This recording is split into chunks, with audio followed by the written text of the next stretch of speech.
Hello and welcome to the Game Theory Podcast. I'm your host, Sam Vicini. Today, Andrew Schlecht is back in the building. I'm so happy to have Slam Through, aka Andrew, here to talk NBA awards, which is something that we did at the quarter-way mark as well. We're going to do that now at mid-season, update them. Did anything change? Has anything adjusted? We will see. We're going to talk through those realistically for, I would guess, 2/3 of the podcast, maybe even 3/4 of the podcast. We have a couple of news items to talk about at the top. We've got Doc Rivers replacing Adrian Griffin. We've got Wes Unseld moving to the front office and being replaced by Brian Keefe. I'll be honest, I don't really have too many thoughts on that one. We'll see what that looks like. I think the Wizards probably should make a coaching change, not from Brian Keefe, but rather from Unseld. Sure. It's just, that roster does not even seem like it is what it's going to be down the road. So it's just not worth diving into, I think, in my opinion. Then we're going to talk about the Terry Rozier deal, and then we're going to talk a little bit about Chet Victor last night and lead that into the Rookie of the Year race, and then go into awards from there. Andrew, I can't remember, was that game in Oklahoma City or San Antonio? It's in San Antonio. Yeah. So we saw the first matchup here in OKC. And so have another one into next month. So yeah, it's great. Well, while everybody was watching Chet and Vic, I was down in beautiful Southeast Melbourne in the heartland, getting to see Southeast Melbourne, Sydney last night. You go to a game for reasons sometimes. Like, I went to the game last night to see Sydney. I wanted to see Jalen Galloway, who I think is a real potential player that could sign a 2-way contract at the end of the year here. And Alex Tui, who at some point, either this year, next year, the year after, will be an NBA draft prospect. What I came out of that game with was just undying love and affection for my experience in Southeast Melbourne, because Southeast Melbourne was down, I think, 6 of its top 7 players last night. Only Mitch Creek. And in the NBL, you get like 10 roster spots. So they had 4 developmental players. They had, I think, 2 training partners that, like, Austin Rapp is like going to Portland next year. Like, he's not getting paid to play up on their team. And they went and beat Sydney, who has like Denzel Valentine, DJ Hogue, Jalen Adams, who's won MVP of the league before. It was a spiritual experience last night. Rules. It's just that rules. I was like standing behind the Southeast Melbourne bench for the first quarter, and they came out just like on fire. Ben Air and Owen Foxwell, like these 2 smaller guards, just drilled like 4 threes in the first quarter, and Mitch Creek had like, I think, like 14 or so in the first quarter. And I was like, I can't move now. Like, for fear of ruining the vibes, I can't move from this spot. So I just stayed in the spot. And, I think really I get the credit for the win for being willing to stay in that spot the whole time. But, I guess I'll credit Mitch Creek and those guys for an incredible win. It was honestly one of the best times I've had at a basketball game in years. I mean that truthfully. That's amazing. That sounds awesome. Yeah. I mean, that's why we watch these games. That's why we love the sport. Like, you want wild things to happen. There's Andrew, your sound is gone. Uh-oh. Still gone? I can hear you now. Okay. We had some wild stuff going on in Oklahoma City this week with some of it was officiating, some of it was Chauncey Billups, but just having just chaos happen within whatever building you're in for a basketball game is always amazing. It's truly the best. I am all for chaos. That's the key. We just want chaos, realistically. Yes. Totally. So while I figure out my sound situation here, I will just ask you this question so we can get started on talking about the coaching things. Rivers, or no, here, let's start here. When you saw that Adrian Griffin was being fired by the Milwaukee Bucks, what was your immediate response? I was not surprised. It was one of those poorly kept secrets in NBA circles that the Milwaukee ownership wasn't exactly happy with how things were going, and just overall with the team. I would say members of the team weren't exactly happy about the way that things were going in Milwaukee, despite the amazing record and like one of the best starts in the history of the franchise. Uh, Yeah. they weren't winning games the way that they wanted them to. Their defense was not good.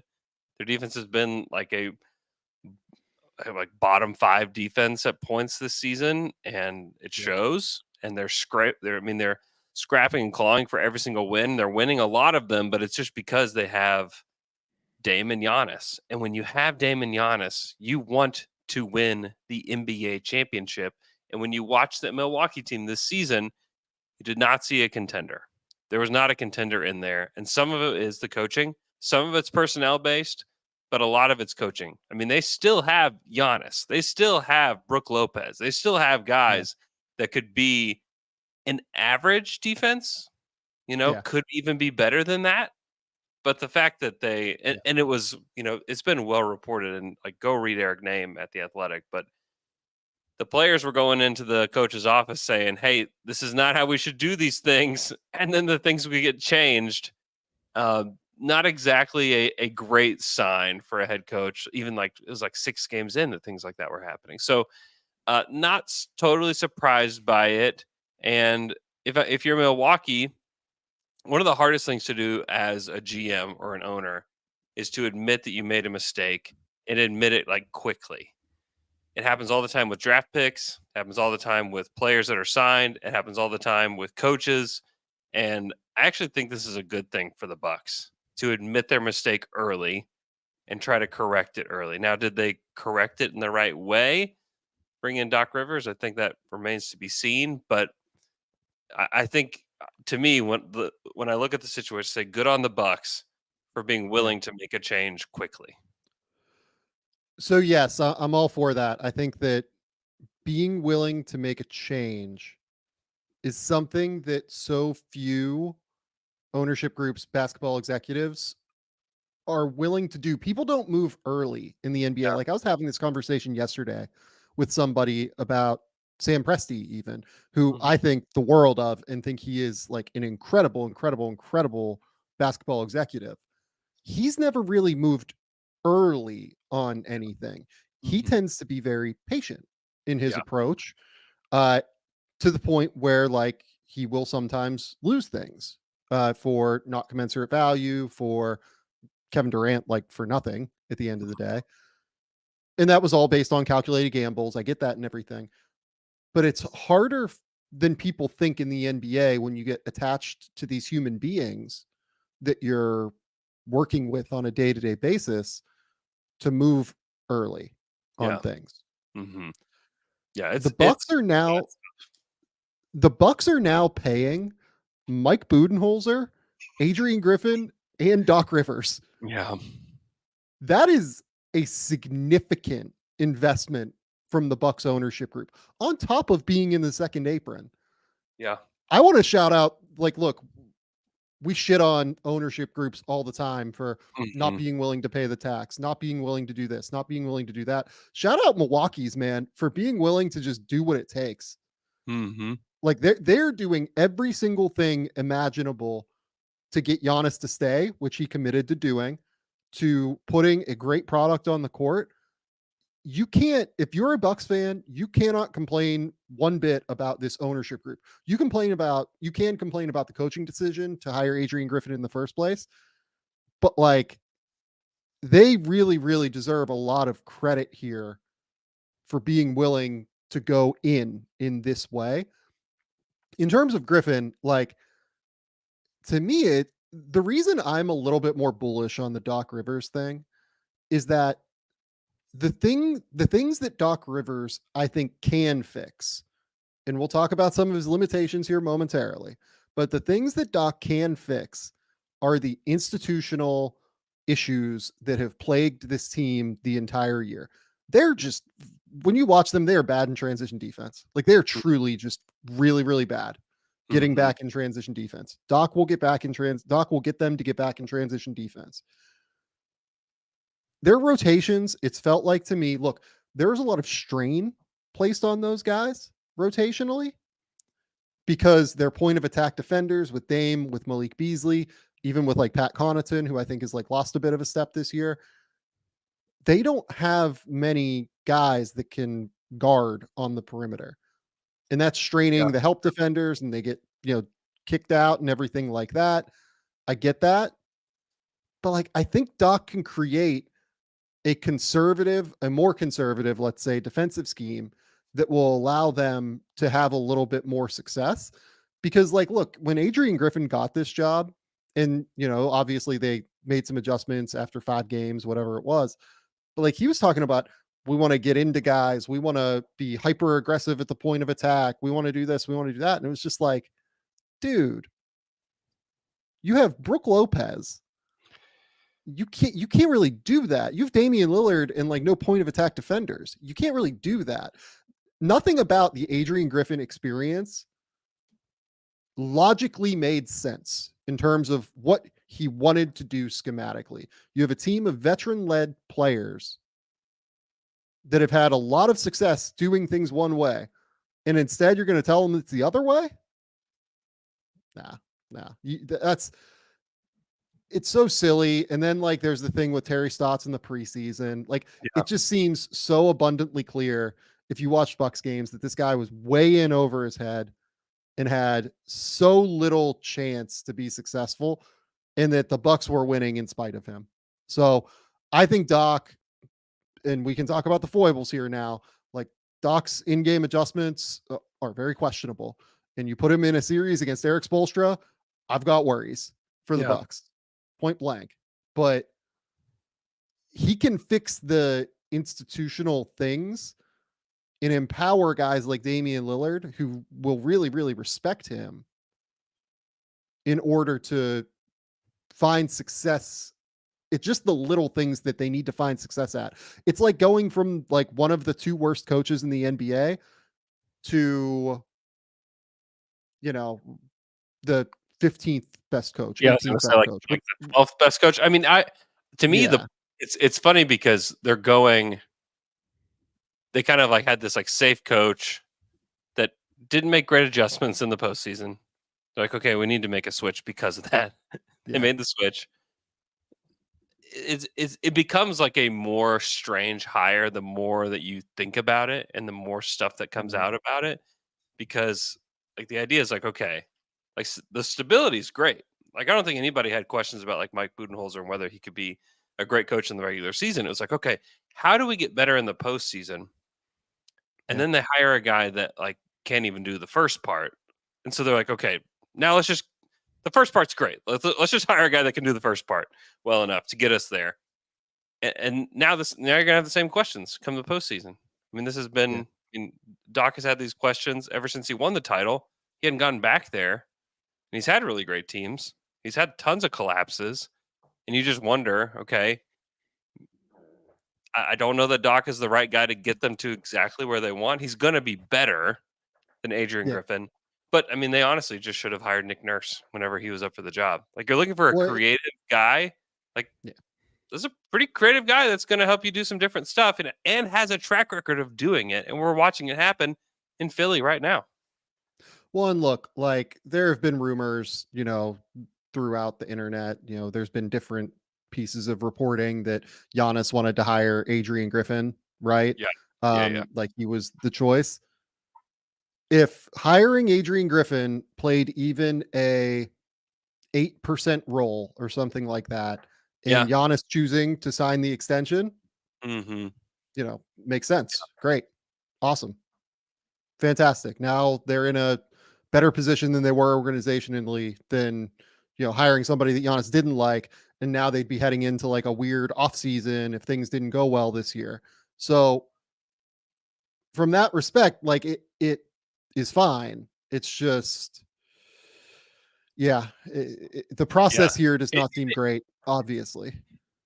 If that is like one of the reasons why it's like, okay, now that we got my guy in place, let's sign the deal. It's like, would you ask any franchise, hey, would you pay $16 million just to have this guy sign this contract? And like the answer is yes. The answer is unequivocally absolutely yes. Yeah. Unequivocally. And from that perspective, sure. Like, yeah, money well spent. And it's a horrendous like process way to think about it. I get it. But like It is. But it helps in some respect, at least like ease the burden, I would imagine, sure. for Bucks ownership more than anything else. Okay. Let's talk about Terry Rozier to the Miami Heat. Terry Rozier was traded for Kyle Lowry and a first round pick going from the Charlotte Hornets to the Miami Heat. I wrote a big deep dive into this today. I find it to be kind of an interesting deal in some respect. He is a player that I think fixes a lot of issues for Miami and then also exacerbates like one specific substantial issue that I worry about for them in the playoffs.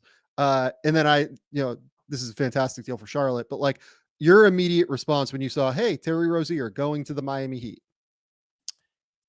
I mean, it's a nice upgrade for Miami. They had basically decided that Kyle Lowry was not going to be their starter anymore, and that they needed to upgrade the guard spot. Who's out there? It was like DeJounte Murray even like a possibility for them? Is like something that crossed my mind as they did this deal. Maybe he wasn't. You'd obviously have to give up a lot I have thoughts more. on that. Yeah. I would bet you that I think, yes, they could have done it, but acquiring DeJounte would have, given what DeJounte would cost compared to what Terry Rozier would cost, I think would have substantially limited them moving forward in Yeah. their ability to chase other potential stars. Like they can put together a package this summer of like 2 first round picks, 2 or 3 pick swaps, something like that. And then like whatever young guys, etc., that you want to put in to a deal Yeah. for a star. And that's like going to be a fairly attractive package, I think, Yeah. for a star, even with this deal. Now, And Rozier's number is like a good number to trade too.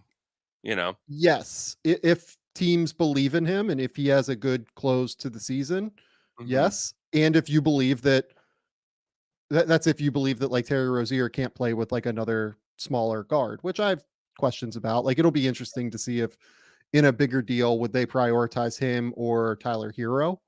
Yeah. I think it'd depend on like the player they're going after, probably. Honestly, I would just rather keep Hero than Rozier, but I digress. Mm-hmm. Um, they really needed some juice off the bounce. Like that's Oh, what it comes down to. Like they desperately needed some offensive juice at the lead guard position. They were coming into that deal 20th in drives, 21st in offensive efficiency. They had really nobody that created like pull up threes. Like a lot of Tyler Hero's pull up threes aren't really off of like ball screens or isolations. They tend to be more like he's coming off of an action. He's going to like take one dribble to like relocate after a heavy closeout or something like that and like be able to make a shot that way. yeah. Like Duncan Robinson has really improved this year, particularly because he can now handle off the ball or like handle the ball and like play on the ball and in ball screens and things like that. But like, he's not really a guy that's going to be a high volume pull up 3-point shooter. He's going to take dribble handoffs behind Bam. He's going to hit catch and shoot shots. He's going to come off of movement, things like that. Beyond those two guys, the only person taking more than 3-point attempts per game on their roster is, I think, Kevin Love. Yeah. Maybe Josh Richardson is like a little bit above that number, but like nobody else really even takes like a substantial number of threes on their team. Rozier is like a real volume 3-point pull up player who can play both on and off the ball, as we've seen with LaMelo over the course of the last 4.5 years. So, or 3.5 years in LaMelo's case. So I like the deal offensively, but it really strains their point of attack defense. Like Terry is has not been a good defender the entire time he's been in Charlotte. Yeah. I wonder how much of that has to do with playing for Charlotte and there not being a ton of pressure on the team. And when there's not a ton of pressure, what's it about? It's about getting buckets. It's about, making myself look good. It's about, the next contract or whatever it is. And he's signed for long term. But we've seen Rozier be a better version of himself when he's on a good team. And if anybody's going to get it out of him, it's Spo. And so to me, it's pretty low risk. He's not crazy expensive. He's going to be productive for you. He's going to hit threes. He's not scared. He's a fun personality that I would not want in every locker room. I guess I would just put it kindly. But I think that he fits so well with Miami, with a guy like Jimmy Butler as a leader, with Bam Adebayo there already. There's a pecking order that's established that I think he can fall right into. I'm with you that the defense stuff is going to be interesting because that's basically all that Kyle Lowry did was he was just this kind of bulldog for them. And now you are a little bit softer up front. But when it comes down to Jimmy's going to be the point of attack defender in the playoffs. Bam's going to be the backstop. It's going to be up to those guys to really contest shots. So I think that will be interesting. I think the 6-man role is probably the right role for him moving forward. That's the kind of guy that he is. I could see them swapping he for hero. They seem kind of interchangeable to me in a lot of ways, but I like it. I think they're deeper. I think they're a little bit tougher. I think that they're going to be a little bit more tough to game plan for offensively, and for a lottery protected first, I don't think you can get that, that easily out on the trade market. So yeah, offensively, he fits like a glove. He can run off of screening actions and knock down threes. You can play the thing I'm most interested in watching is they run a lot of Bam empty side pick and roll action, where I think that having Rozier, who's a real gravitational pull up 3-point threat, is gonna make Bam even better as a passer and playmaker, right? Because you run an empty side ball screen, Terry drives, into the empty side. You're gonna have Bam there for a pocket pass potentially. If the big comes out onto Terry because he has to guard the 3-point shot instead of playing more of an ice or more of a drop scenario, then you're going to be able to pocket pass to Bam. And then Bam is then looking at a 4-on-3, right? Because of the way that you have to look at that. And with Jimmy, with Hawkes, who's an amazing cutter, with Duncan Robinson, with Hero, those situations could be completely lethal for Miami. Defensively, I mean, okay, let's say their starting lineup is Rozier, Hero, Hawkes, Jimmy, and Bam, right? Or maybe that's their closing lineup. That's Terry, there's just very little margin for error defensively there. Tyler really gets bumped on screens, struggles to get through those. Hawkes fights and scratches and claws. He's just a little bit slow-footed right now, and he's a rookie, and it's still going to take time, even though he's fantastic. It's just a lot of pressure to put on Jimmy and Bam when those are also your two main offensive forces. That you want the ball in their hands, all due respect to Hero and Rozier. I'm very interested to see how it could work. It could work. I'm here for learning more about it. It could work.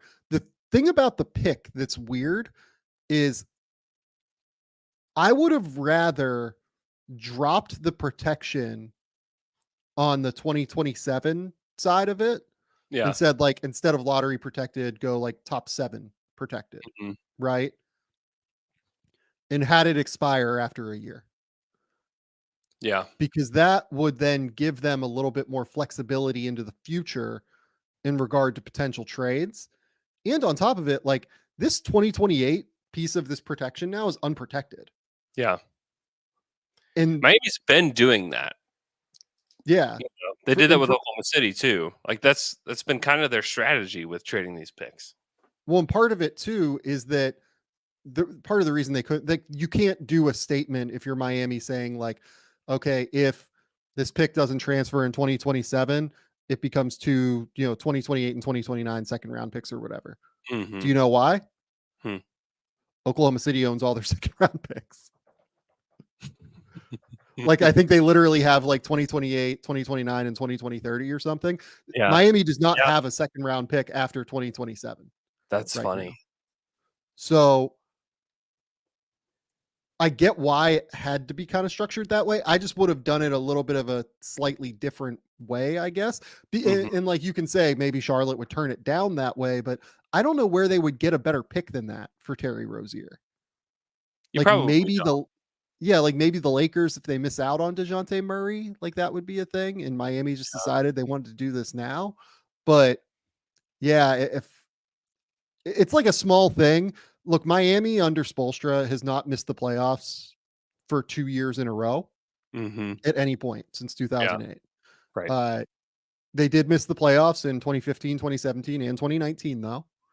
And that's how they ended up with Justice Winslow, Bam Adebayo, Tyler Hero. So for as much respect as the Miami Heat organization has earned and as much reverence, let's go with, as players have for Miami because they love the city, no state income tax, everything like that.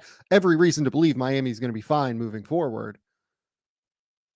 They have had the bottom fall out a little bit here occasionally. So I wonder if this pick is a little bit more risky than what people think. And then the Charlotte side of it is if I would have told you coming into this season that they would get a first round pick for Terry Rozier at the trade deadline, you would have logged off of this stream and said, "You are a fucking moron."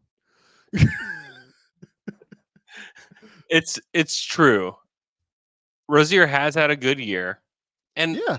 and maybe, yeah, I agree. It's a great deal just to get any kind of first.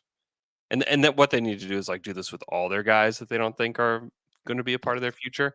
It's like let's just get whatever we can for any of these dudes and like truly bottom out and like stop this, let's make the play in kind of thing. Like they need to change things drastically. Yeah. But I don't know that I would like Terry Rozier and I mentioned this earlier. I wouldn't like Rozier in any market. I wouldn't like him for any team. But for Miami, I think it gives them a chance to be better. And you're talking about like the closing starting lineup. I just wonder if, especially for closing lineups, you're just gonna have to choose between Hero and Rozier. At the end of the game, and you're gonna probably have to play Caleb Martin. You're gonna have to play guys that are a little bit more well equipped to actually defend because you can't. Because that's the game in the playoffs. But It's soft spots in the defense. But if that's the case, and you have to pick between one of those, Mm-hmm. is he actually worth a first round pick to you then? Yeah, it's a good question. It's a really good question. In terms of Charlotte now, my favorite deal for them on the market is something along these lines. And like you can, parse, I'm going to pull it up on the screen here. In terms of like what younger guy you're looking for from Dallas. But if you remember, Charlotte, reportedly, according to Mike Scotto, had some interest in Grant Williams. Grant is from the North Carolina area. Yeah. He's on a 4-year, $52 million deal or whatever. Rashawn Holmes has next year locked in as well because he's a player option. So there's no way he's turning that down. If the Dallas Mavericks could get off of both of those deals and bring in Gordon Hayward, who is better than both of those guys right now, like would really, really help Dallas. And then, pay to get off of those two deals with Omax Prosper, Jaden Hardy, maybe whatever player you pick from Dallas. I'm not going to sit here and say like which one I think is most valuable, least valuable, whatever. Yeah. I think that something like this would give Charlotte value. It would give them a longer term player that apparently they wanted in the offseason in Grant Williams. And then for Dallas, you end up getting Gordon Hayward, who is a significant value add for you. Yeah. Right now, and clears your books long term potentially. That feels like maybe not a no brainer on the market to me, but like that feels like a win across the board to me. Yeah, for the Hornets, it feels like a no brainer. I also wonder if they watch Grant Williams this year and be like, man, Really glad that didn't work out for us. Maybe. He has just not been very good for Yeah. them. Yeah. Yeah. No, It's he been a hasn't. struggle. Yeah, If I I was like. Dallas, I would want to get off of that contract Oh, now. Speaking of moving early, I would want to move early on that deal. yeah. Yeah, no question. I like Hayward too. I think he can help a lot of teams. And Yeah. I've talked about him for Oklahoma City because they have this Bertans contract, and he's like the kind of guy that could easily play in Mark Dagnall's system. And if it's like Yeah. Bertans and Poku and you know, even if it's I don't know that they would want to give up Usman Jang in a deal like that, but like, hey, do you want to try Trey Mann? Do you want a second round Yeah. pick? Like something like that. I think is another kind of deal that makes sense for both teams where like Charlotte saves money in a scenario like that. They have a chance to get a look at Trey Mann, or they can take a second, round pick. They could take a Miami second round pick if you want it.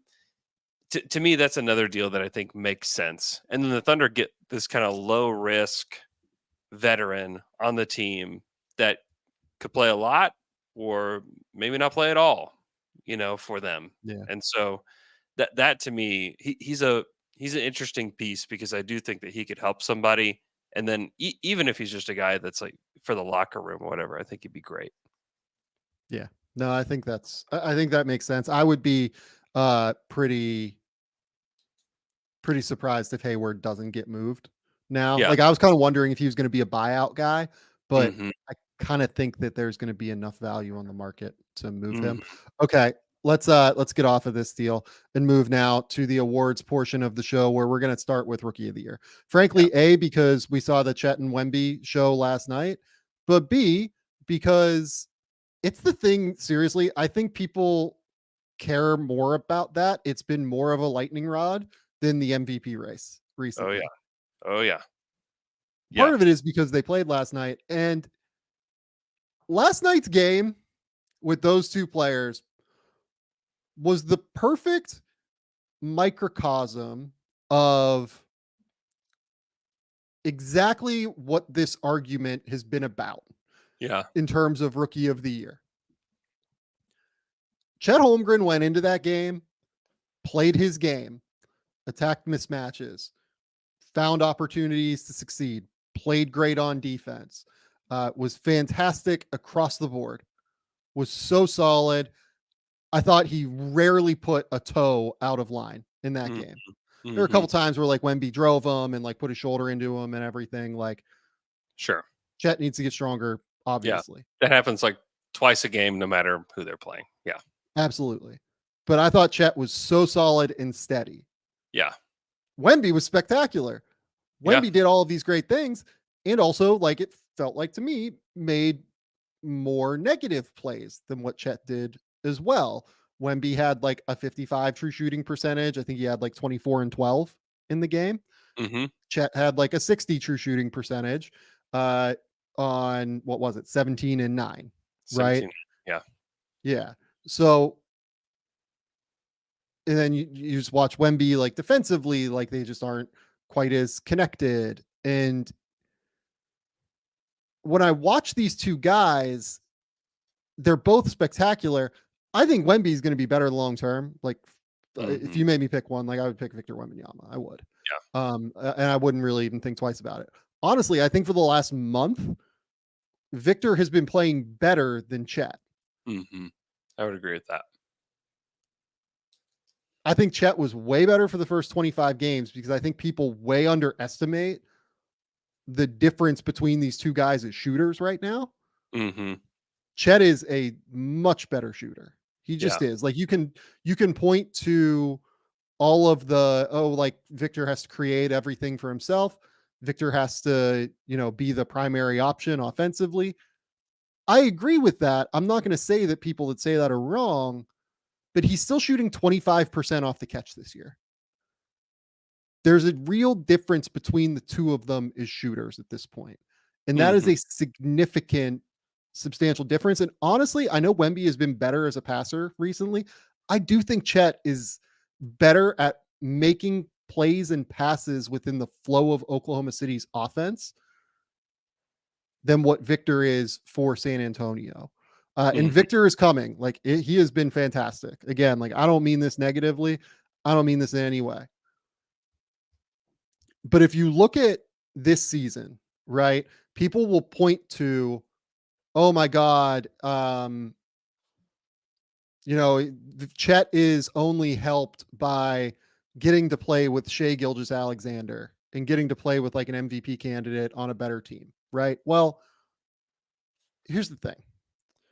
If you take Shea off the court for Oklahoma City and leave Chet on the court, Yeah, I was going to bring this up. OKC still averages 116 points per 100 possessions. Yeah, Spurs lineups with Victor this season are at 108.6. And again, that's not all Victor's fault. right. Even if you take Shea, Dort, and Giddey off the court, so 3 starters, you take 3 starters off of those guys, off of this team, and you just leave Chet Holmgren in. And he tends to play a lot of those bench rotations with Jalen Williams, which is why I didn't take Jalen off. Like the Yeah. sample would just be way, way too low to be able to use this. Yeah. Even in those minutes where you take 3 starters off the court for Oklahoma City, the Thunder still average 111 points per 100 possessions. Yeah. Like, and they're plus 6.4 with J-Dub and Chet on. Yeah. Yeah. And without those 3 guys, with Chet on the court, Shea, Giddey, Dort, they're still a plus 4.6. Yeah. So I get it why people think that Wemby should be MVP or should be rookie of the year. I do. He's going to be I think he's going to be better long term. I still think Chet at this specific moment has derived more value for his team this season than what Victor has. Mm-hmm. Yeah. And that's not a slight at Victor. Chet has been unbelievable this season and has a real case as like an all-star. I think both of them do. Mm-hmm. In any other, if they were in the East, I would have them as all-stars. I can't get there in the West because the West is an absolute bloodbath where one of Devin Booker and Lauri Markkanen are going to miss the all-star game. And that's crazy to me. But or De'Aaron Fox or Demonis or whoever you want to say, one of those guys, or no, 2 of those guys are going to miss the all-star game. I'm sorry. Yeah. But I just think at this point in the season, Chet has derived more value for his team than what Wemby has. And that's okay.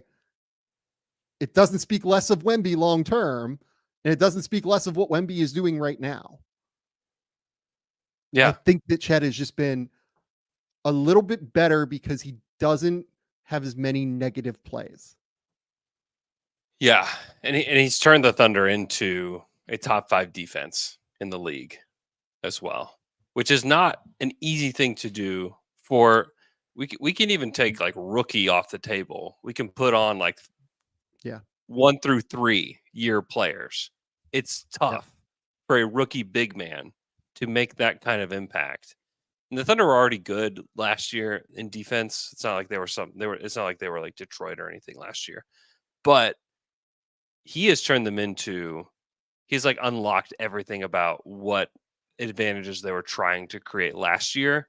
He's the perfect complement and is filling every role exactly how you'd want him to. And still, at the end of a lot of games, you look at the box, you're like, man, he could do a lot more. He could have had more shots. He could have had this. He could have had that, because he has been really efficient. But I think the part of it where, if we talk about all defense, we talk about defensive player of the year, and he's a part of the conversation. That is so rare. That is incredibly rare for a big man to be this impactful defensively this early. So they were 13th at the end of last year in defense. To turn the 13th ranked defense into a top 5 defense, and the major change was that you add Chet to the group. Not the major change. Realistically, the only change. All due respect to Case and Wallace, sure. But this team is the same team it was last year in the top 10 in their rotation Yeah. outside of Case and Wallace and Chet.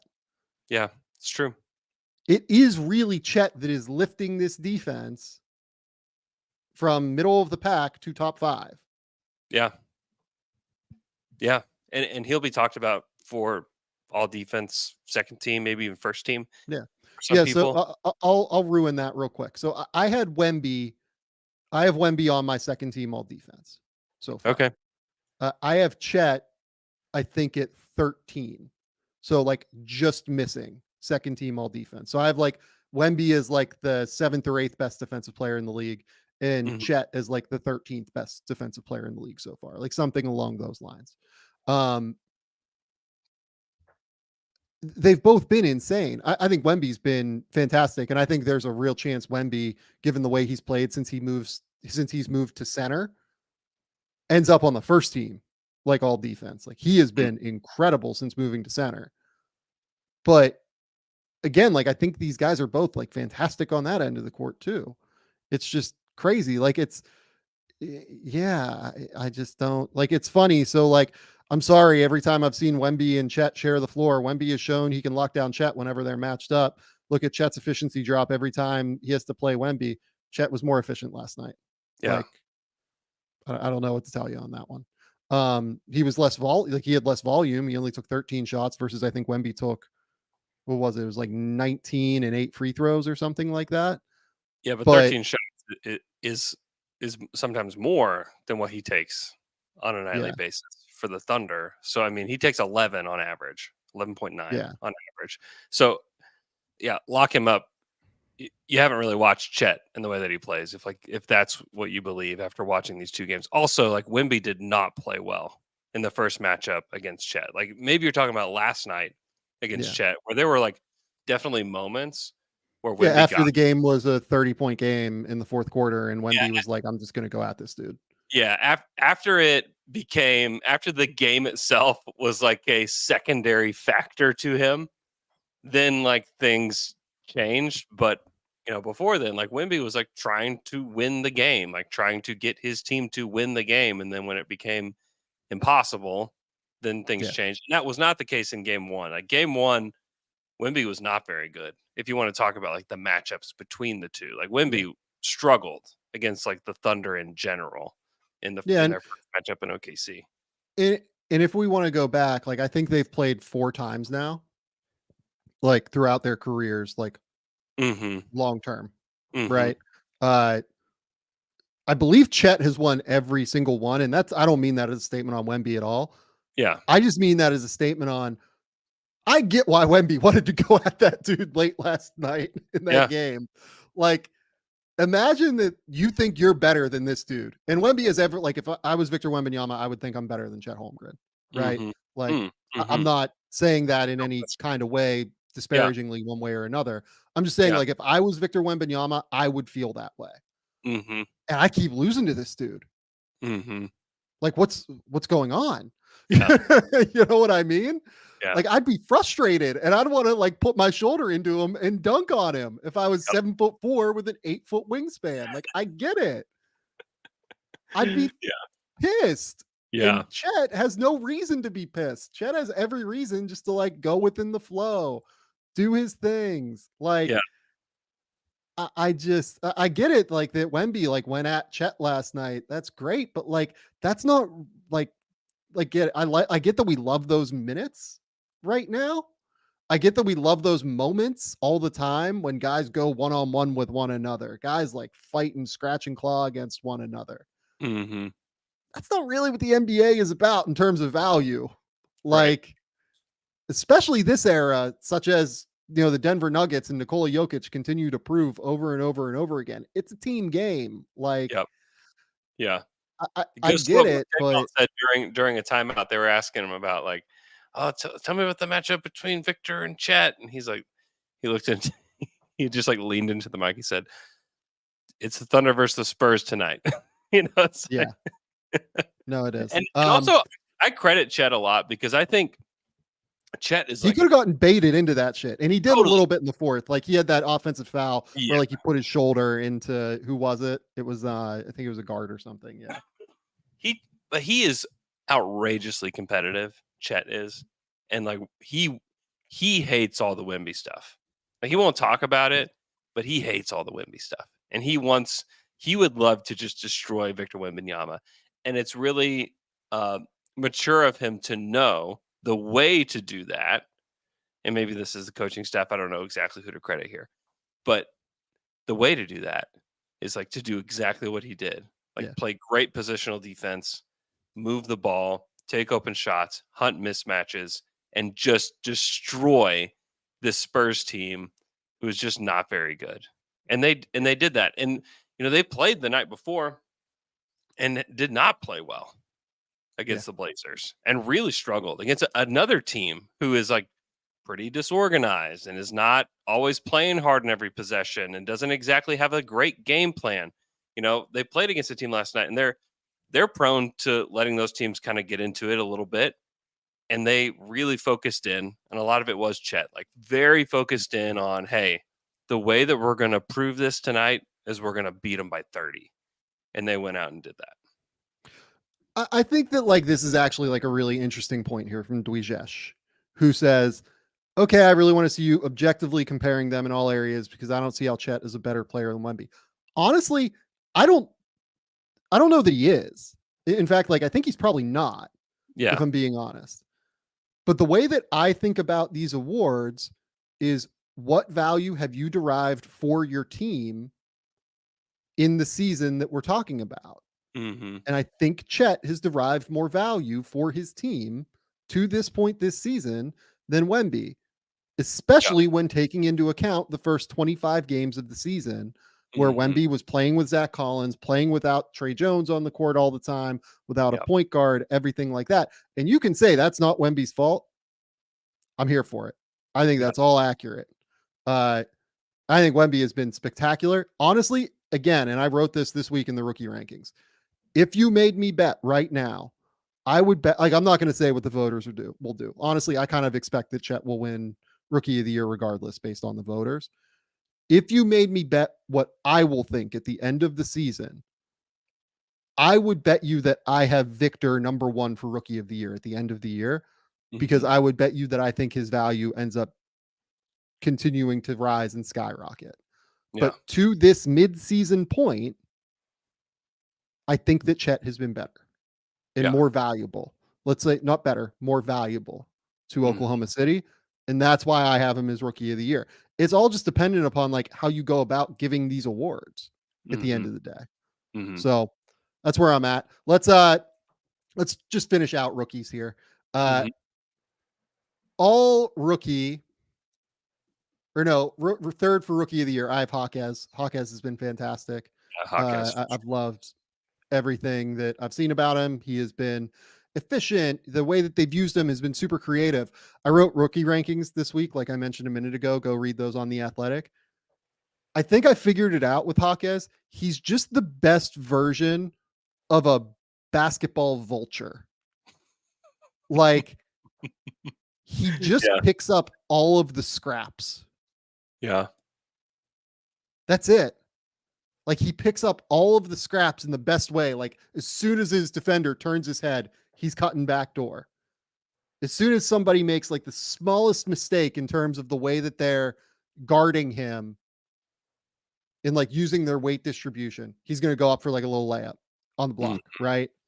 He's tough. He's physical. He bumps you. He gets to the offense. He gets offensive rebounds and like it's putbacks, right? Like he's just a vulture out there. Like in the way that he goes about getting the scraps and just like getting 15, 16 points, 18 points without a whole lot of touches and without usage. It's great. Yeah. I would actually. Go ahead. Final thing before I do this. Roach Red asks, since when is rookie of the year about winning though? Great question. No rookie has won rookie of the year with a winning percentage, I believe below 40%, I think in like 8 years. Yeah. So it has been about winning, right? Yeah. It's about not being like historically one of the worst teams ever. And there's a lot of teams that are in the running for that this season in Yeah, the it's NBA. tough. Yeah. Sorry, continue on Hawkes.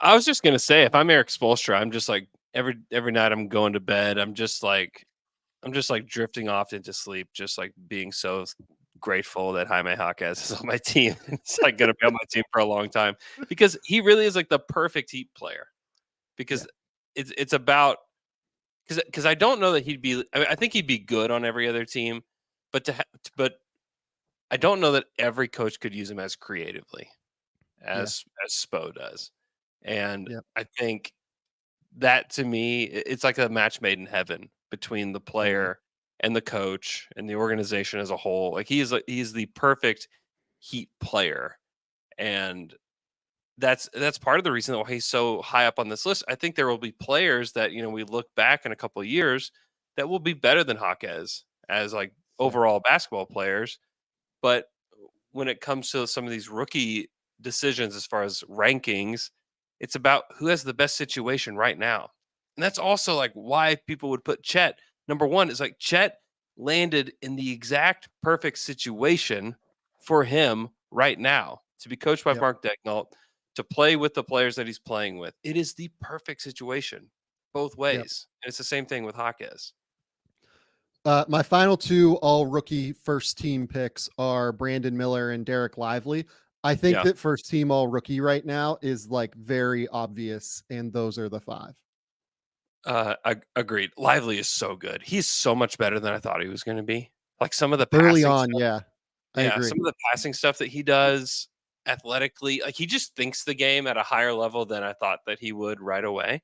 And that's like those moments where it's not just screen and roll and catch a lob from Luca. And like that stuff is great and something that they truly needed.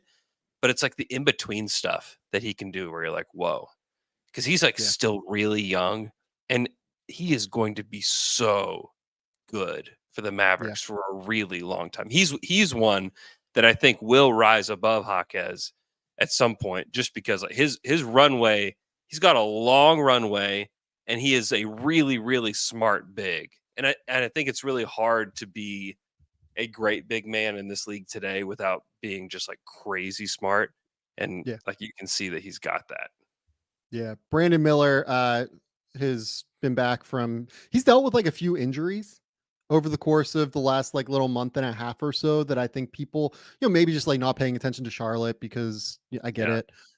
it. Maybe haven't been, seeing, but he's back from injury finally and like finally looks like he's back from injury.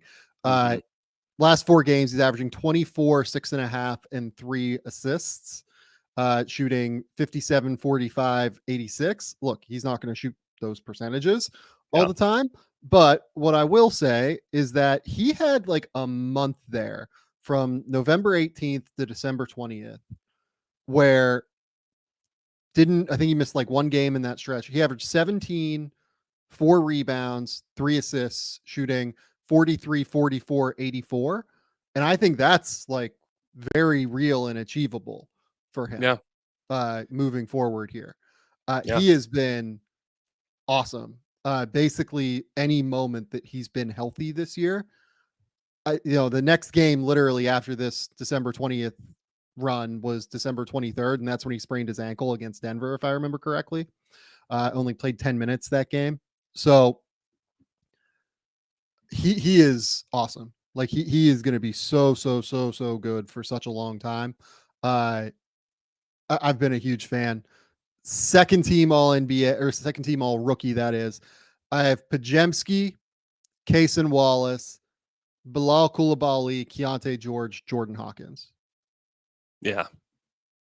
I have the same guys. I wish that Jordan Hawkins could play more consistently I do because too. he's like really wowed me in the moments that he's actually played. And some of it is that he can take 12 threes in a game, which Yeah. is like kind of his skill. And I thought maybe his size would limit him a little bit more in the league than it has so far. He's been awesome. I've watched like every minute of Casey Wallace this year. That guy is like he's amazing as a defender. Uh, Yep. Similar to Lively, like outrageously smart Yep. basketball player. And that's the reason why he's in this Thunder rotation just permanently. Yeah. Outrageously smart. Very, very, very low usage is like a reason why if he does not make one of these teams, which I think he should, but if he doesn't, some of it will be that he just doesn't take enough shots. Yeah. And I wouldn't necessarily begrudge somebody for that because like if he's going to play that big of a role, like he's got to have a bigger offensive role, especially when he's that efficient. Like he's got Yeah. to have a bigger offensive role, but I think that will come with time with him. He's been an awesome addition to the Thunder. Pods has been super valuable. Like he's been Golden State's like second best offensive creator, which Yeah, honestly, you can say that that's a problem for Golden State, and I would agree. Low bar. But they honestly, like they would be so much worse without him right now. Yeah, He's really given them a lot of valuable minutes. His energy has been infectious. His shooting and like just ability to move the ball has been really valuable. Bilal Coulibaly like just can eat minutes and yeah, play solid defense and play like a low usage offensive role. That's been useful. Keontae George, like, look, he's inefficient. I get that. His ability to move the ball, I think, just like really helps Utah in the minutes that he's out there. We'll see what happens with them kind of moving forward in their backcourt. You know, Colin Sexton has obviously given them incredible minutes. oh yeah, Chris Dunn has given them some strong minutes here and there. I'm fascinated to see what that looks like for Utah here as they kind of go into a real play-in push moving forward. mm-hmm. Let's now go to MVP. I've kind of said my piece on Joel Embiid being MVP on the last episode of this show. Yeah. If you want to know more of my thoughts on that, we did like a full 25 minute segment with Bryce, deep diving into all of it, discussing everything you need to know, everything like that. What are your thoughts on the MVP race? Let's go with this. Do you have Embiid at number one? Yeah, Embiid's number one, no question. And at this Okay. point, like the only question is if is he going to play enough games? Like Yeah. to me, that's the only question with him. I agree. Yeah, I mean, I agree. 36, 11, 6, a steal, and almost 2 blocks. I mean, he's been absurd. And he's automatic from mid range, and is, I mean, he has made me kind of like forget all of like the playoff foibles of the past with how good he is this season. Where I'm watching, like, oh my gosh, like if he's healthy, and that'll be the major question. And that may be ultimately why he doesn't win it. Is that if you're Philly, he is, to me, he's the best player in the NBA. Period. The end. He may not win the MVP because he won't play enough. But if you're Philly, you have to be willing to sacrifice that for the playoffs this year. Like you just absolutely have to make sure that he's healthy. Because like you've changed your coach, you've traded James Harden, you got a lot of chips on the table, and there may be more in the coming weeks with the trade deadline. Like if you have this version of Embiid and he's healthy going into the playoffs, Philly has a really good chance to finally do what they haven't done, and that's get to the conference finals. And so to me, it may all these conversations may all be moot just because he won't play enough games. But yeah, he's been the best player in the league. Like full stop. I don't think there's a really question about it. Yeah. Look, I don't know if Tim or Jokic is the best player in the league. I feel quite good though that Embiid has been the most valuable player in the league so Yeah. far, given how impressive he has been as a scorer, and some of the leaps he's made as a playmaker. And also, I have Joel as an all defense guy right now as well. He's just contributing across every facet of basketball in such a substantial way. Just to update the numbers on when I did the kind of historical breakdown on like Joel's per possession scoring. Yeah. The night after we did that, he went out and dropped 70. So he's now averaging 51.2 points per 100 possessions, which I think is like 4 points clear of any player in history. Joel Embiid is the MVP this year. He's been utterly unbelievable. I have Jokic at 2. Is that where you are? I have Shea too. I have Shea at 3. I'll give you the floor to talk about Shea, and then I'll talk about Jokic maybe. Yeah. Because you've watched every minute that Shea has played this year. Yeah, I think that first on Jokic. I think Jokic is the best player in the league, but I think that Embiid and SGA have just played better than him this year, if that makes sense. I'll Shea, hear it out. Yeah. yeah, I mean, Shea has been unstoppable this season. He has the most total points in the league. He has the most steals in the league. He is leveraging every single part of his game in the exact right way. He's a really good defender, but he has found out how to be the best player at his position as a defender, which is like this wonky free safety on this Thunder team that is like designed to be like incredible at point of attack with guys like Dort and Case and Wallace, to have a forward and Jalen Williams that can cover lots of different like bigs and wings and whoever. And then Shea gets to play this position where he gets to just hunt steals, and not in a reckless way. Because I mean, there's been a lot of guys that have recklessly hunted steals, throughout NBA history. He hunts them in like the smartest ways possible, where he knows what play the team is going to run on the other side of the ball, and he just anticipates it before they even make the pass right to him. Well, the best example of that was the lob play that Portland tried to run at the end of the game. Yeah. After the Chauncey Billups meltdown, rightfully, not rightfully, whatever. But yeah, like just the way that he read that lob to Ayton and just like completely intercepted it and blew it up was unbelievable. Yes. Yeah. I mean, he's been so good as a defender this season, and then plus like this everything on offense. I mean, he's turning teams over like crazy. He doesn't turn the ball over. Like he is one of the best guards of just taking care of the basketball. He's giving the Thunder.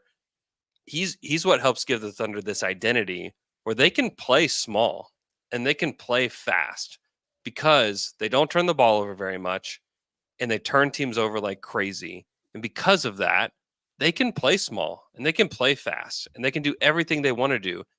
He is the reason that they are number one in the Western Conference right now. He's the reason that they're winning all these games. He's hit tons of clutch shots. He's also just like the ultimate teammate. Because if you watched at the end of that Blazers game, they ran two plays that were almost the exact same play twice for Jalen Williams down the stretch of the game. One of them was the game winner, and it was using Shea as the decoy. And like him being like very willing to decoy. They did it against Boston too. Tatum had like defended Shea really well down the stretch of that.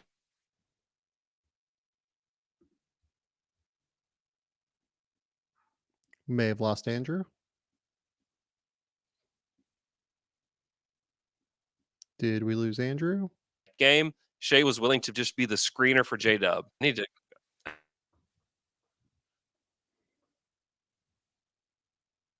Oh no, Andrew has robot melted down. While breaking down a beautiful Jalen Williams play. Oh no.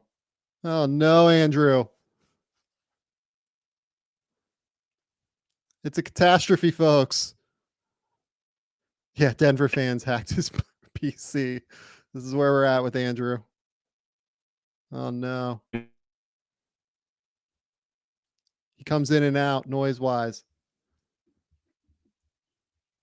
Unbelievable. I'm going to have to talk here for a minute. I'll talk about Jokic while we're doing this. So, look, Jokic to me has just been. Look, I get that you can look at the efficiency, you can look at some of the numbers and say that like he hasn't shot it quite as well this year. I would get that. I think that if you look overall at what he has brought to the table as a passer, as a playmaker, as a decision maker, as he tries to really get Denver in and out and get through this regular season where it'd be very easy for them to have a bit of a drop off. He's just been utterly fantastic as a leader, as a playmaker.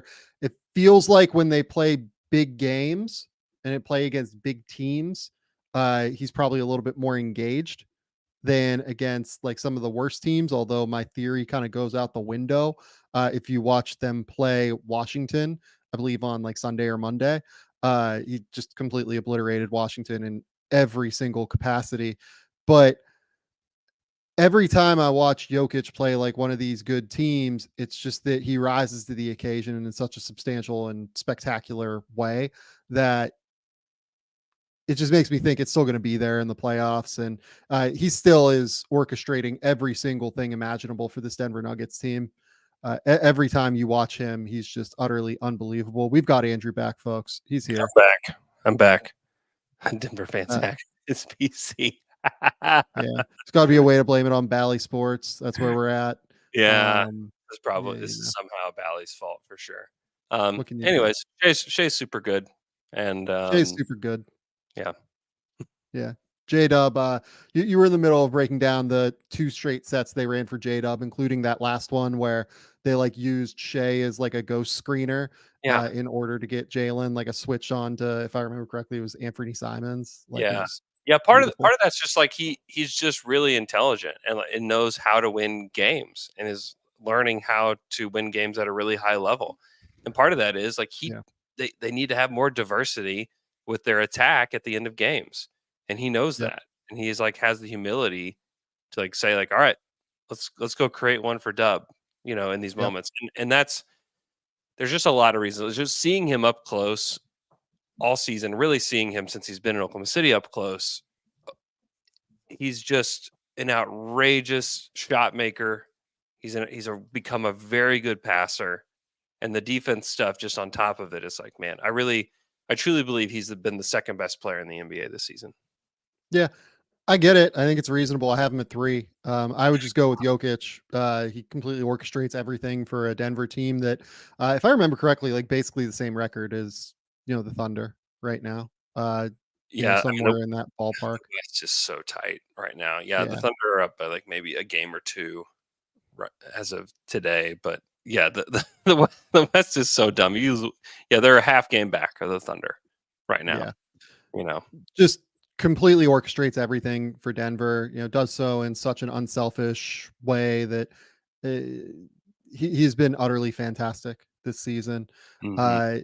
Plays up against big teams every single time. So does Shea. Like it's so hard. It's so hard to pick between those two. I do think there's like a very clear top 3 though right now between those 3. I have Giannis at 4. And then I think I might have a bit of a surprise at 5. Do you also have Giannis at 4? Yeah, I had Giannis higher last time, and he's another one where he's been ridiculous this season. They've had to navigate some choppy waters, as we discussed earlier, and as everybody knows, like all the dirty laundry is being aired out in Milwaukee right now. But things have not gone the way that they have wanted in Milwaukee, but the record is indicative of how good Giannis is despite all of that. So yeah. No, that's absolutely right. My number 5 is Kawhi. He's so good, man. He's been so absolutely bonkers good. Every time that I've watched him, the defense is insane. The shot making is insane. He's got like a little bit of hops again and is able to do a whole lot. And he's just, I think people forget, he's just a massive dude and can cover so much ground with his size. If you see him in person, like ever, his shoulders are the most like enormous things. I don't understand like how he gets his arms like above his head to shoot like with that high of a release point as he does. Yeah. His shoulders are enormous. By the way, Bryce and I have been keeping track of what Kawhi Leonard is shooting at the rim this season. Do you want to guess what he's shooting at the rim right now? It's like 74% or something like that. 85.7%. Are you serious? He's shooting 85.7. Here's the thing though, rarely gets there. Like has only taken 91 shots at the rim in 38 games so far. Unbelievable. Like truly unbelievable. Kawhi Leonard has played 82 regular season games since December 12th last year. He's only missed 14 games. So people talk about like the injuries, everything like that, right? With Kawhi all the time. Mm-hmm. I get it. He missed the playoffs last year. Kawhi is averaging 25 points, 6.4 rebounds, and 4 assists, shooting 52, 45, 88 in that 82 game sample, Yeah, that's absurd. while also being a guy that I very strongly considered for all defense still. Yeah. I didn't get him on the teams, but yeah, like very, very strongly considered him for those teams. Yeah, that's insane. Over his last 2 years, so year and a half, let's call it, last year and then what we've seen from this season, he's only taken 218 of his 782 field goal attempts at the rim. And he's still shooting 52.5% from the field. That's impossible, Andrew. Yeah, that is crazy. Kawhi Leonard is impossibly good at basketball. If you made me pick one person to be in a playoff game right now, I think it would be Jokic. Yeah. And I think 2 would be Kawhi for me. Ooh, he's just got to play, man. He's just got to play the games. He's proven that over, his career. It's like, just get him in the games. You're going to have a shot if he plays the games. It's unbelievable. Like, you look at their numbers with Paul George, they're still just like astronomical in terms of how good they are when Paul George and him have shared the court for minutes for the Clippers. If we don't get to see them have like a fully healthy playoff run, Yeah, at any, at some point, I am going to be immensely disappointed Yeah. because they deserve it. 6th for me was Luka. Who did you have at 5th? I had Tatum at 5th. You had Tatum at 5. Okay. Yeah, That's fine. It was hard for me to parse through all the Boston guys, to be honest. It's tough. Defensively, I feel like Tatum's been good. And then as a shot maker, he's been ridiculous. I mean, he's averaging 27 a game. It's just hard when you have some of these other dudes. But I have Tatum 5th. I think he's been incredible.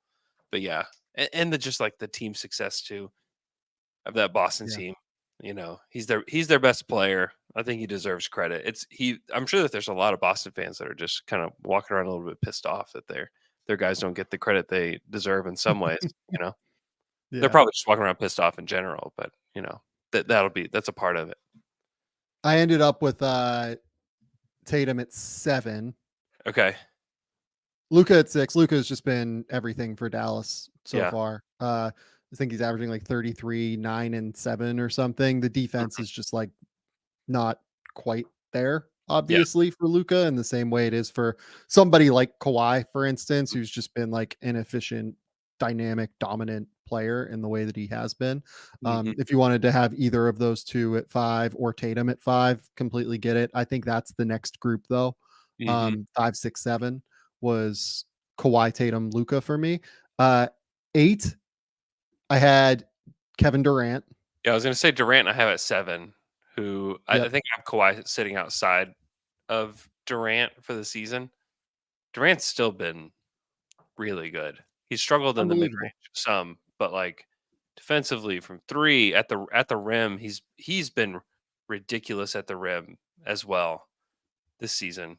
So, yeah, KD. And who knows what happens with Phoenix.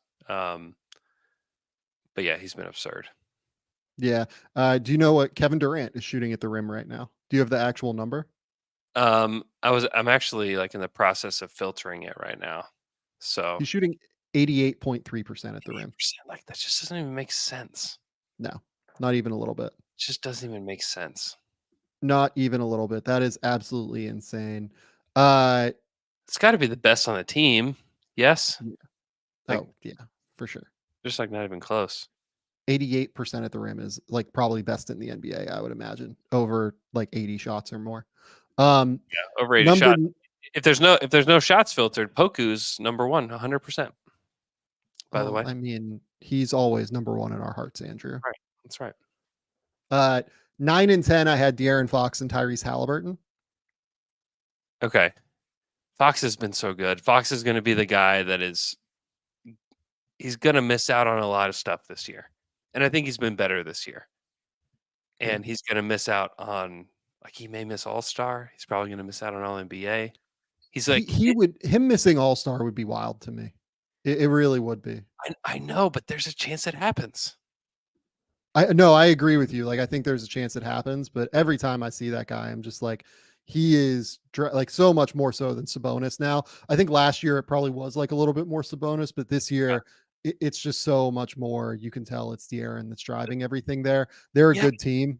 Like, yeah, they're a good team, particularly when he's played. Like, they yeah. had that run early in the season where, they lost, I think, like 3 or 4 straight when he didn't play. He has been fantastic for them every single time he's played.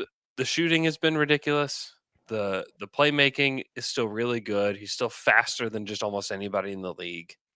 I hope that it doesn't become like some like lost season for him, I because know. it could like be very well be like one of like the best seasons that nobody's talking about, and that maybe nobody does talk about, going on, for the next like 5 years. Like, this is, people won't recall this, and some of it is like, this has been one of the most enjoyable years to watch NBA basketball. Totally.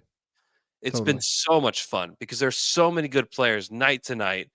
When I get to go to games here in OKC, like, I'm excited to watch everybody. When I Yeah. sit down to flip on League Pass, like, me and my kids will sit down and we'll like flip on League Pass, or who's on tonight.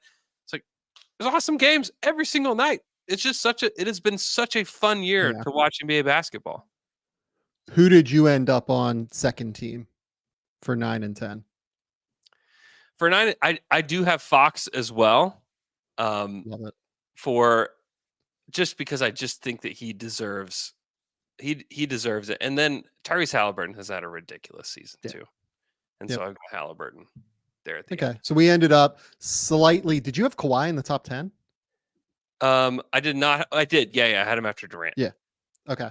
So we ended up with the same second team, just different between Kawhi. I had first team. You had, who did you have first team? I had Embiid, Shea, Jokic, Giannis, Tatum. Okay, Tatum. So yeah, we flipped Kawhi and Tatum second team. Third team, I think, is where it gets fun. I mean, you can just do like 95 different things here, to be honest. I have a lot of guards. I have Anthony Edwards, Donovan Mitchell, Jalen Brunson. And then the last two were tough. I ended up with Devin Booker. Yeah. And then it came down to me to like LeBron, Lowry Markkanen, Trae Young, Paul George, considered Steph momentarily, and Jimmy Butler. And I ended up with Butler. Okay. Jimmy's fun. I feel like Bam has been the best player on the Heat this season. People keep saying those kind of things, and like I kind of get it, but I still like.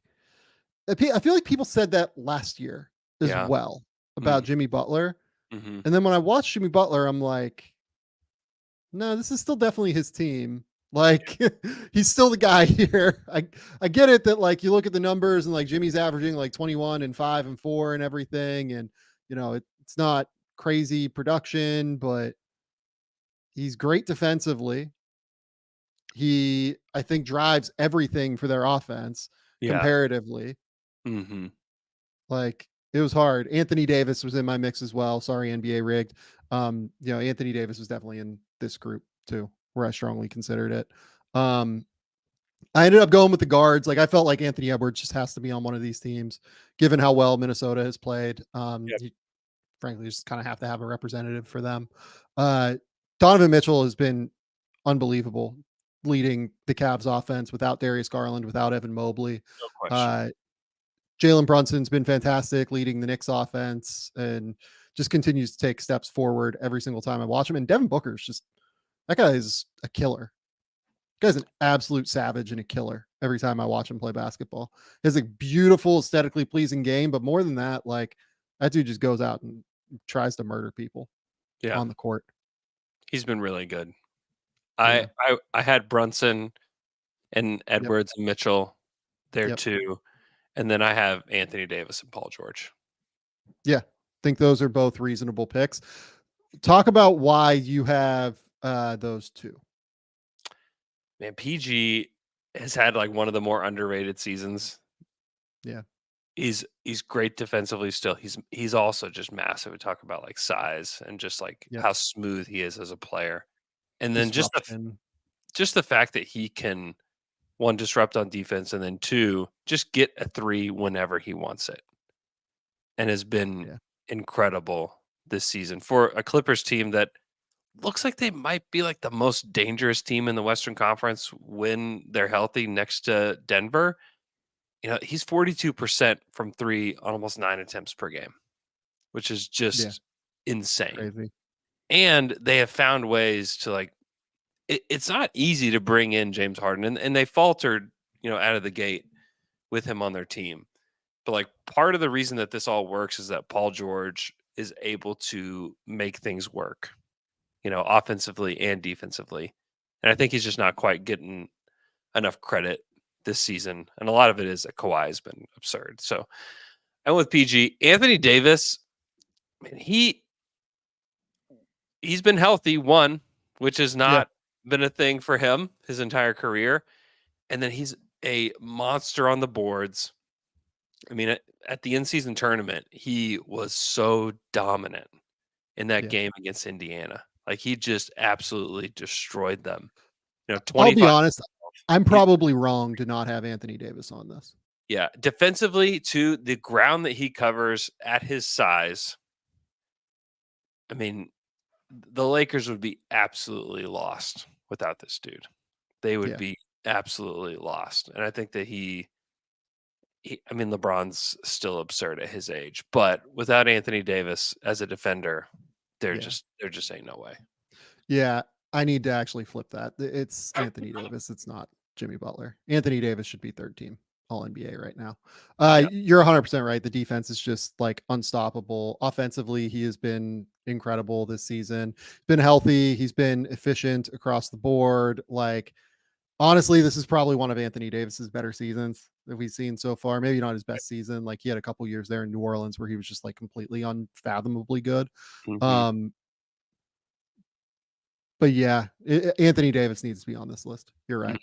Mm-hmm. It's I have AD third team.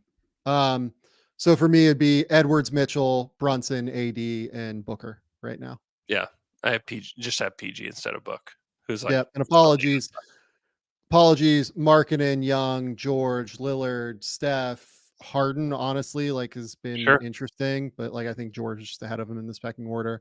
Domantas Sabonis, Butler, Bam, Fred VanVleet, Tyrese Maxey. Like I know that like people want to bring up Alperen Şengün. Sure. I think Fred VanVleet is their most important player. Every time I watch Houston, they would be nowhere without Fred. Yeah. I mean, for a host of reasons. Yes. Yeah. Defensive player of the year. This feels like a conversation that's like already over for some people. I think it should be Rudy Gobert. I think it is Rudy Gobert right now.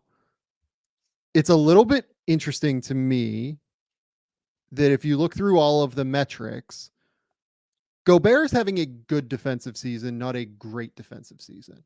Mm-hmm. But if you look at the infrastructure of everything that Minnesota has built, and like you watch the games and you look at like how teams just like do not go inside against him, it's very clear that like this number one defense in the league that has been structured around this guy on the interior and Jaden McDaniels and everything else, like Nickeil Alexander-Walker's had a great defensive season. There are a lot of guys that are playing a role in Minnesota's defense, but it's him. Like it really is Rudy Gobert. Minnesota has the number one defense in the league. It's like by a real margin too. A huge margin. Yeah.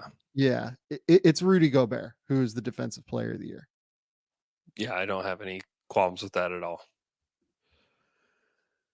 At number 2, I have another guy where like the metrics are not like wild on him. Like they're good, don't get me wrong, but I do have Bam right now. Yeah. I think Bam has like completely and utterly lifted this Miami defense that has had very, very little point of attack defense, as we talked about when we talked about the Terry Rozier deal, and lifted them to like a top 10 mark in the league. I think Bam has been unbelievable on defense this year. Yeah. He's been great. Uh, Yeah. I have OG Anunoby at 2. So I did not put him on either of my teams You because didn't? I think that the Toronto defensive energy that he brought, Yeah. especially in the last like group of games that he was there, Yeah. was not particularly good. That's fair. A lot of it is colored by the way that he's played with the Knicks for me. Yeah. And if I would and bet you he'll be on my list at the yeah, end. yeah. But I'm yeah, almost like extrapolating the rest of OG's year with the Knicks, and if he plays like this, to me, he has been like the second most impactful defender because of like the positional versatility and just the fact that he is just everywhere. yeah, Uh, I I love watching him play defense. That dude is been unbelievable for the Knicks. Is like the perfect when you watch them, you're like, oh my gosh, I didn't realize that they were missing this, but they were missing this. And this guy yes. is plugging like every hole that they had, as a team in so many ways that he's just been undeniable. Based on how he has played with the Knicks, I think this is a completely reasonable pick. I just couldn't get there based on how he played with Toronto. Sure. Um, it was it was not nearly as impactful, I think, as some of these other guys that Yeah. we're going to talk about. That's fair. Um, number 3, I have Jared Allen right now. Okay. Uh, So yeah, my top 3, Rudy, OG, Anthony Davis is my top 3. And then I yeah, have Bam 4th. yep. So I also have AD in the top, like in the all defense category. Like Mm, I have AD at 4 or 5 right now. yeah. AD has been unbelievable on Yeah. defense this season. But Jared Allen right now is carrying the Cavs to a top 3 defensive mark in the league without Evan Mobley, really. Like Evan Mobley is already ineligible to make all defense. He's only Yeah. played 21 of their 42 games that they've had Mhm. so far. Mhm. Jared Allen is the one lifting this defense into a top 3 mark in the league. Yeah. He has been exceptional on that end as a rim protector, as a Mhm. drop coverage defender. He is the one that is carrying them right now on that end. And again, they have built this entire defense without Evan Mobley around him, and it's still there and it's still lifting. I think Jared Allen has been by far the most underrated player in the league this season in terms of the value he's brought to Cleveland, given that they have missed Darius Garland, they have missed Evan Mobley. And we talk about the Cavs depth all the time. Like they've figured it out with like guys like Sam Merrill, Dean Wade, et cetera, et cetera. But like not not a team where you would go, oh my God, like they have a bunch of starting quality players. You know what I mean? Yeah. I think that's a great point. He's definitely somebody that is not talked about hardly at all in the Yeah. league. He's been and he's a part of the story. Why the Cavs are still 4th in the East. If that happened to most teams, like 2 of your top 4 best players are just gone, for weeks. Most Yeah. teams would not remain in the top 4 in their conference. And the Cavs have been able to do that largely because of Mitchell and Jared Allen. Yeah. Yep. Uh First team all defense for me was Gobert, Allen, Bam, and then AD and Shea. Hmm. Interesting. I I have Chet in there as like the Thunder representative, and I think you So I could. think it's hard to parse which one is more important for. I think that Chet probably is more important for them, Yeah. but like I think Shea is better at the role, kind of. I mean, Shea is the best player at that role in Yeah, the NBA as like this like free safety, but he doesn't get to play that role when Chet's not there. And also like Lou Dort yeah, as well. Like Lou Dort deserves like a mention here because like a part of like the head of the snake for the Thunder is Lugens Dort at the point of attack, who's just an absolute maniac He and like really fights is. through screens. He causes turnovers because he fights through screens so hard, and he hasn't done it quite as much as he did last year, but Yeah. fights through screens so hard that guys are like almost like taking a step back because they know that Lou is about to just absolutely crash into their thigh and it's going to hurt so bad. So they're trying to anticipate it and they end up moving in this screen and it causes a turnover. I mean, that's like that to me is like the embodiment of Lugenstort and like what he is as a point of attack defender. He's awesome. I don't love his like team defense in terms of like being able to like disrupt things like across the court when he's off the ball, Yeah, which knocked him off of my top 10. I sure. think he'd be like in my top 20, 25 or so. Yeah. Um, but yeah, it's interesting. Like I think Basketball Genesis brings up a good point. Like rim protector is more valuable in a vacuum, but there are more players in the league who can do what Chet does than what Shea does. Yeah. Like Shea's value of being like that uber long defensive player, and then on top of it, and that's in help, and then he's gotten way better on the ball. Like he's Mm. actually like a real on ball defender now. He's not Lou Dort on the ball, but Mhm. like he's pretty good on the ball now. Trying to parse the Oklahoma City defense is really interesting in terms of like who gets value. Yeah. I mean, they're on a string and it's Yeah. a possession by possession who's the most valuable defender, you know, Yep. for them. I mean, sometimes it's Kenrich Williams. I mean, it's just it really is like the team concept that makes it work. A lot of it is because I mean they rely on everyone has to be sharp with this defense, and you can tell pretty quickly when they're not. Like they had this stretch where they played Atlanta and they played Brooklyn, and they were just not sharp, and you knew it Yeah. from the jump. And they didn't. They sharpened up as the game went along, but like them when they're not sharp, you can tell because there's open shots galore and like the scrambling that makes everything work. Just it looks like chaos. You know. Yep. So with apologies to OG Ananobi, Derek White, that one hurt actually. That one really Yeah. hurt Yeah. not Yeah. having Derek White. He was number 11 for me for what it's Okay. worth. Uh, Kawhi Leonard, Chet Holmgren, who I said I had at 13, if I remember correctly. Hmm. Uh, Walker Kessler has been unbelievable for Utah. He's Yeah. been so good. And Jaden McDaniels. My second team all defense right now is Joel Embiid, Jalen Suggs, Victor Wembanyama, Alex Caruso, Herb Jones. Yeah. All those guys are so good. They're so good on defense. Herb is insane, man. Herb is absolutely insane. I look forward to watching the Herb Yeah. Shea matchup tomorrow night. I also want to shout out. I had Dylan Brooks at like 17 or 18 or so. Yeah. Dylan just like missed a little bit of time recently, but Yeah. yeah. What But yeah, who what was your second team all defense?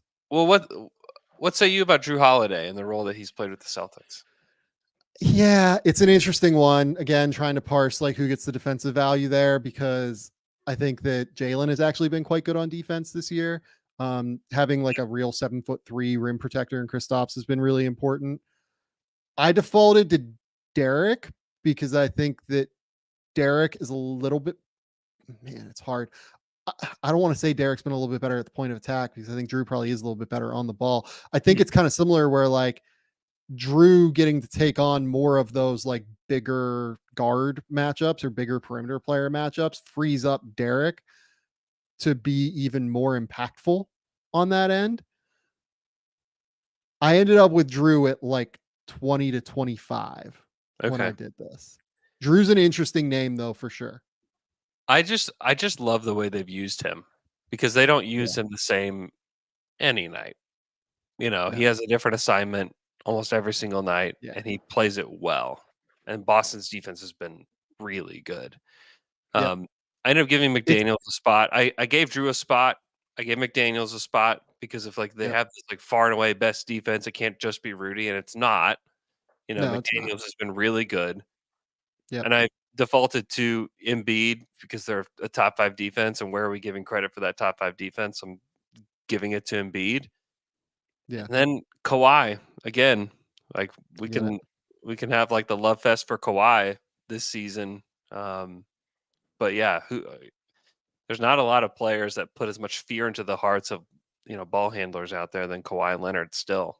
And Yeah. so Yeah. Look, McDaniel's been unbelievable. Like Dylan Brooks has been great. Like Herb Jones, like that guy is so good on defense, man. so good. He just flies around. He's a havoc creator off the ball. The way he like slides and glides on the ball and like mirrors like ball handlers like movements completely breaks my brain. Let's zoom through these last few. Mm-hmm. Coach of the year, I ended up with Dagnall and Finch in the top 2. Dagnall, I think he just deserves everything for creating this like 5-out scheme and then figuring out their defense with Chet and everything like that. Mm-hmm. Chris Finch has been fantastic. Like there were a lot of fit questions about Rudy Gobert and Karl Towns playing together and how to make lineups that work with those guys. Him being able to do that has been fantastic. My third place came down to Will Hardy, Nick Nurse, Jamal Mosley, and Ime Udoka. Yeah. I went with actually never really made a pick, to be honest. Never really made a pick. I had to go with Will Hardy third. I went with Will Hardy. Like if I've Hardy was the first one that came to my mind. So like I guess I would say Hardy, but like I don't know which one to pick out of those 4. To figure out that puzzle, which is like truly a basketball puzzle in Utah. Like they weren't good, and some of it was like marketing was out, but they weren't good at all. And then he like figured it out, and it was almost like everything just like click. Okay, now we're good. Yep. Like that's like it takes a really creative coach to do that, and a guy that's willing to try stuff. And he's both of those. And he's had like amazing press conference moments. Like he's got the whole thing. Like that dude's amazing. That dude's awesome. Most improved player, I have Kobe White. Yeah, I have Kobe White too. I have Scotty Barnes number 1. Yeah, good name. He's been Scotty, I think at 5th right now. This is a ridiculous award. I'm just gonna be honest with you. Like, there's no real way to even like assess this. Yeah. I say that as somebody whose job it is to like assess improvements and evaluate players. Like, there's just no rubric for how to do this. I think Scotty's like a great pick as well. Yeah. He's gotten so much better. He went from a guy like from year 1, he was like, whoa, like this guy probably should have been picked number 1. And then year 2, it's like, okay, he's taking a step back. But it was kind of in the name of like making him a better player, which I give a lot of credit to like everybody in Toronto for just like the willingness to do that. And for Scotty too, for having, the willingness to kind of stretch a little bit. And he came back and he is exactly the guy that you would have hoped. Like he's a better shooter. He's a better passer. He's a giant defender that can defend bigs and smalls. I mean, he really has a chance in like the next decade to be like one of the best players in the Eastern Conference, like period. Yeah. No, awesome. I agree. Kobe White last season averaged 9.7 points per game. And like, I was like questioning whether or not they were going to give him the like extension that they did. Right. Up until like the end point of last season, when you started to see some signs that were like quite positive. Mm-hmm. He's averaging 19 points per game, 5 assists, 4.6 rebounds, shooting 46, 40, 82.